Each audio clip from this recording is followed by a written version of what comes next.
ఇంత దిక్కుమాలిన పరిస్థితి నిజంగా రాష్ట్రంలో ఉంది అని అంటే చంద్రబాబు నాయుడు సిగ్గుతో తలంచుకోవాలి.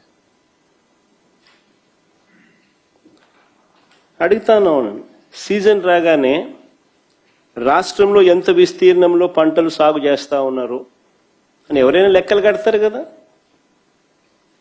సీజన్ రాగానే రాష్ట్రంలో ఎంత విస్తీర్ణంలో పంటలు సాగు అవుతూ ఉన్నాయి, వీటికి ఎంత ఎరువులు కావాలి అని ఏ రాష్ట్ర ప్రభుత్వమైనా లెక్కలు కడుతుంది కదా. ఆ లెక్కలన్నీ మన దగ్గర ఉన్నాయి కదా. మరి అటువంటి అప్పుడు ఎరువులు అందని పరిస్థితి ఎందుకు వస్తుంది?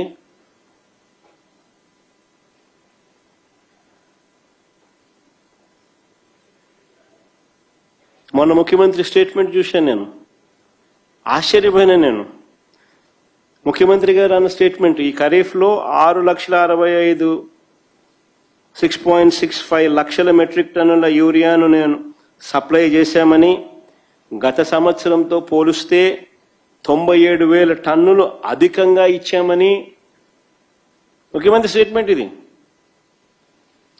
ఈ ఖరీఫ్లో 6.65 లక్షల మెట్రిక్ టన్నుల యూరియాను సప్లై చేశామని, గత సంవత్సరంతో పోలిస్తే 97,000 టన్నులు అధికంగా ఇచ్చామని చంద్రబాబు గారు మొన్ననే ప్రెస్ మీట్లో చెప్పారు.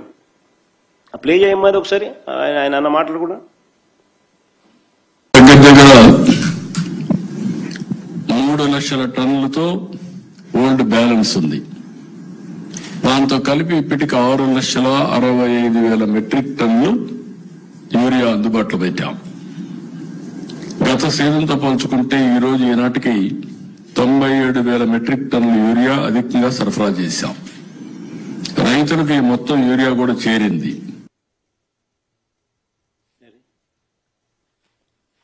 చంద్రబాబు నాయుడు స్వయంగా మాట్లాడుతా ఉన్న మాటలు ఇవి. అధికంగా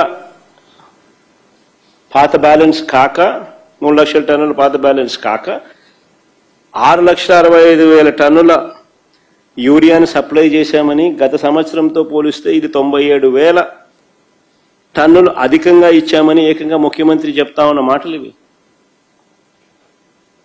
నేను ఒకటే అడుగుతా ఉన్నా, మా చంద్రబాబు నాయుడు గారు చెప్తా ఉన్నట్టుగానే ఈ మాదిరిగానే సప్లై జరిగి ఉండింటే, ఈ మాదిరిగా రైతులకు అంది ఉండింటే, ఈ మాదిరిగా రైతులు రోడ్డెక్కే పరిస్థితి ఎందుకు వచ్చింది? రాలేదనే కదా, ఆయన సప్లై చేయలేదనే కదా రైతులకు ఈ కష్టాలు ఎందుకున్నాయి. రైతుల చేతిలో యూరియా రాలేదు కాబట్టే కదా ఈ పరిస్థితి ఎందుకు వచ్చింది రాష్ట్రంలో.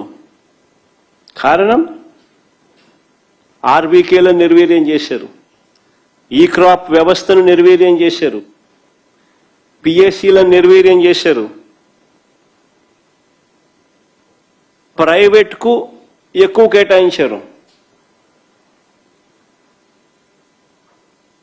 మరోవైపు ప్రభుత్వం నుంచి వెళ్తా ఉన్న ఎరువులను తెలుగుదేశం పార్టీ నాయకుల దగ్గరుండి దారి మళ్లించి అధిక ధరలకు అమ్ముకుంటా ఉన్న మాట కళ్ళ ఎదుటే కనిపిస్తా ఉంది.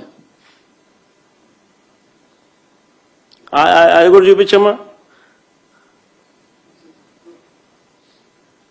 కర్నూలు జిల్లా ఎమిగనూరులో ఎరువులు పక్కదారి పట్టిస్తూ పట్టుబడిన టీడీపీ నేతలు. పల్నాడు జిల్లా దాచేపల్లి 165 బస్తాల ఎరువులు అక్రమంగా తరలిస్తూ పోలీసులకు చిక్కిన టీడీపీ నేతలు. యూరియా పంపిణీలో టీడీపీ నేతల అరాచకం. 70 టన్నుల యూరియా మాయం. నంద్యాల జిల్లాలో డోన్లో.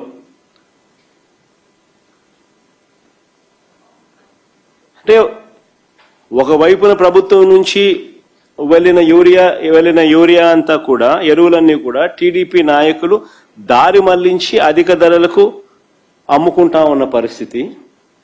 మరోవైపు వీరు అధికంగా కేటాయించిన ఎరువులు, ప్రైవేట్కి ఏదైతే వీళ్ళు అధికంగా కేటాయించిన ఎరువులు ఏదైతే ఉన్నాయో వాళ్ళు దాన్ని బ్లాక్ చేసి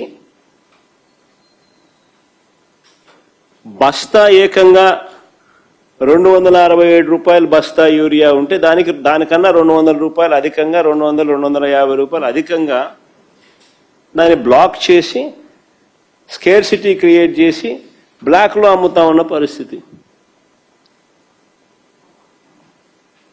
ఇలా బ్లాక్ మార్కెట్లో ఎరువులు అమ్మడం ద్వారా చంద్రబాబు నాయుడు గారు దీన్ని ప్రోత్సహించడం ద్వారా డైరెక్ట్గా భాగస్వామి కావడం వల్ల దాదాపుగా 200 నుంచి 250 కోట్ల రూపాయల స్కామ్ ఇది.